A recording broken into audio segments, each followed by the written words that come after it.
પ્રધાનમંત્રી નરેન્દ્ર મોદી સત્તાવાર કામકાજ છોડી બંગાળમાં પ્રચાર કરી રહ્યા હોવાનો મલ્લિકાર્જુન ખડગેનો આક્ષેપ કૂચ બિહાર સભામાં કર્યા પ્રહાર।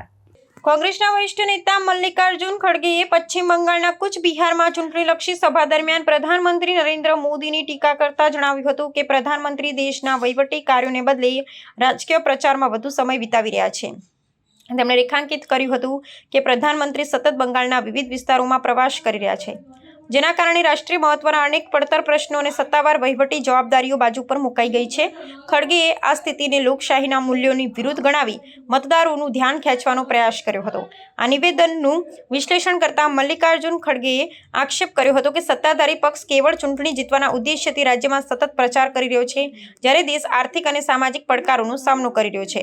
તેમણે પશ્ચિમ બંગાળની જનતાને સંબોધતા કહ્યું હતું કે પ્રધાનમંત્રીના આ પ્રવાસો માત્ર રાજકીય લાભ ખાતર છે અને તેમાં જનતાના વાસ્તવિક પ્રશ્નોનો ઉકેલ લાવવાનો કોઈ ઈચ્છા શક્તિ દેખાતી નથી।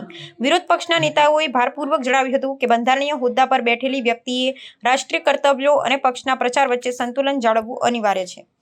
कि मोदी जी ने यहाँ तो टेंट मारा है, यहीं पर शायद वो बसने वाले हैं शायद, क्योंकि इतने दिन से वेस्ट बंगाल में घूम रहे हैं, अपने सरकार के कामकाजों को छोड़ के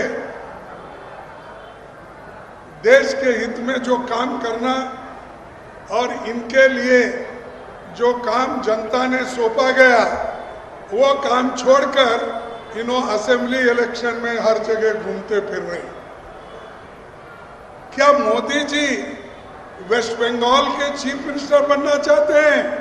क्या देश के प्रधानमंत्री रहना चाहते हैं?